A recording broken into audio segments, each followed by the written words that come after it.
పడేయడం అనేది కొంత ఆసక్తికరమైన అంశమే. మరి హైదరాబాద్లో అంత భూమి ఎందుకు వస్తుంది అనుకున్నాడు మహానుభావుడు, అంత అన్ని భూములు అవన్నీ ఎందుకు అన్నాడు. సో ఈ ఈ ఆస్తులు కూడబెట్టడం మీద కానీ, ఈ భూములు కొనడం మీద కానీ మీకున్న అంచనా ఏంటి, అవగాహన ఏంటి? రవిచంద్రారెడ్డి గారు వీళ్ళు, రాజకేశ్వరరెడ్డి గారు వీళ్ళు. నమస్కారం వెంకటకృష్ణ. నమస్తే అండి. తెలుగుదేశం శాసనసభ్యుడు కొలిక్పూడి గారికి, ఏబిఎన్ ప్రేక్షకులందరికీ నమస్కారం. సో ముఖ్యంగా ఏదైతే ఈ ఇంట్రో ఇచ్చారో ఈ రోజున మీరు, ఆ ఇంట్రో ఒక క్రైమ్ థ్రిల్లర్ని, ఒక మాఫియాకి సంబంధించిన కథాంశాన్ని సినిమాగా తీసేందుకు సరిపోయే అంశంగా దాన్ని చూడొచ్చు మనం. ఒక పెద్ద టీమే, అంటే 30, 40, 50, 60 దగ్గరకు పోతుందో, ఇంకా వెళ్ళిపోతుందో, సెంచరీ దాకా పోతుందో కూడా తెలియని పరిస్థితి. అలీబాబా 40 పదే పదే అప్పుడప్పుడు ప్రెస్ మీట్లు పెట్టి బయటలు ఇచ్చి స్కామ్ జరగలేదని ఇంకా బుకాయింపే జరుగుతుంది.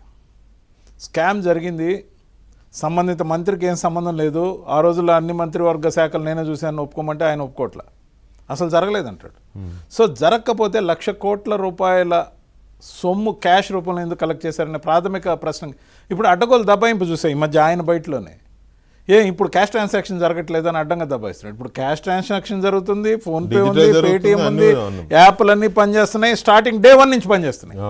ఆ మాట మాత్రం మళ్ళా దాన్ని మాట దాటవేసే ధోరణికి వాడుకుంటూ, అవినీతి జరిగిందని అణువణువున అందరికీ తెలుసు, కానీ అసలు ముద్దాయి ఎవరు అనేది సిట్టు తెలుస్తుంది.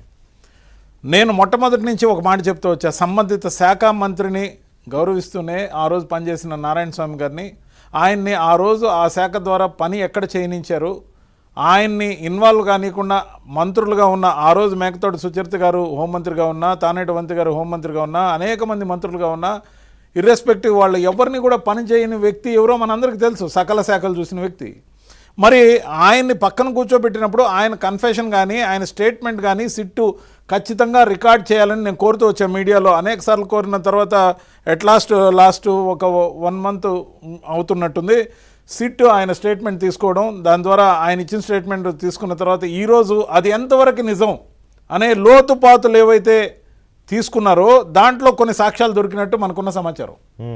ఏది మంత్లీ అని మీరు ఇందాక అన్నారు, లేకపోతే అది నిజమా, లేకపోతే వేరేది ఏదన్నా నిజమా, అంతకు మించింది ఏదన్నా ఉందా, కొంత సబ్స్టాన్షియల్ ఎవిడెన్స్ దొరికాక వాటిని ఆయన ముందు ఉంచి, ఆయన ఇంటికే వెళ్ళి ఆరోగ్యం బాగాలేని రీత్యా ఆయన ముందు అవన్నీ చూపించి మీ వివరణ మాకు చెప్పాల్సిందే అని చెప్పి పట్టుబట్టినట్టు సమాచారం. పైగా ఫర్దర్ నోటీసులు కూడా ఇచ్చినట్టు సమాచారం. దర్యాప్తు జరుగుతున్న తీరు, సిట్టు ఏదైతే వేగవంతంగా సబ్స్టాన్షియల్ ఎవిడెన్స్లు ట్రంక్ పెట్టెల కొద్దీ సేకరించి ఏదైతే చేస్తుందో సిట్టుని మేము అభినందిస్తున్నాం. ముఖ్యంగా సిబిఐ చేసినా కూడా ఇంత స్పీడ్గా రిజల్ట్ వచ్చేది కాదు. ఎందుకంటే సిబిఐ లోతుగా పోవడంతో పాటు సెంట్రల్ నుంచి ఈడీ సహకారం కోరాలి, మళ్ళా అనేక కేసులు వాళ్ళ దగ్గర చాలా ఉంటాయి. ఇక్కడ సిట్టు దీనికోసమే ప్రత్యేకంగా ఏర్పడింది కాబట్టి, రోజువారీగా విచారణ జరుగుతుంది కాబట్టి, ఖచ్చితమైన ఫోర్స్తోని ఏదైతే సాక్ష్యాలు సేకరిస్తున్నారో వీటి వల్ల త్వరితగతిన ఎవరైతే నిందితులు ఉన్నారో వాళ్ళని పూర్తిగా రుజువుల వైపు తీసుకెళ్లే కార్యక్రమం జరుగుతోంది. సో మీరు ఈరోజు ఇందాక రాజకేశ్వరరెడ్డి గారు ఆస్తులు అన్నారు. ఏ వ్యక్తి అయినా కూడా అధికారంలో ఉన్నప్పుడు, ముఖ్యంగా అతను గవర్నమెంట్ ఆఫీసర్గా ఉన్నప్పుడా, లేకపోతే ఐటీ అడ్వైజర్గా ఉన్నప్పుడా, లేకపోతే ఇంకేదైనా ర్యాంకులో ఉన్నప్పుడా, ఆ టైం పీరియడ్లో కొన్నప్పుడు ఎంక్వైరీ అనేది ఆటోమేటిక్గా వస్తుంది. అంతకుముందున్న స్తోమత ఎంత అనేది ఆడిటింగ్ బ్యాలెన్స్ షీట్లు, లేకపోతే ఆస్తి వివరాలు ఆయన పొందుపరిచినవన్నీ క్యాలిక్యులేషన్ వేసుకున్నాక అబ్నార్మల్ గ్రోత్ ఏదైనా కనిపిస్తే దానికి విచారణ ద్వారా రాబట్టచ్చు, క్రాస్ వెరిఫికేషన్ చేయొచ్చు, ఐటీ ఇన్వాల్వ్ కావచ్చు, ఈడీ కూడా రావచ్చు. సో ఖచ్చితంగా కూడా నిగ్గుదేల్చే ప్రక్రియ నికార్సుగా జరుగుతుంది.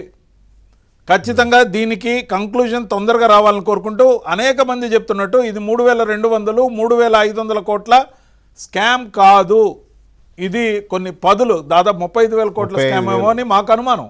ఎందుకంటే లోతుగా దర్యాప్తు జరిగే కొంది ఒక్క వ్యక్తి దగ్గర ఇంత సంపదకి సాక్ష్యాలు దొరుకుతున్నప్పుడు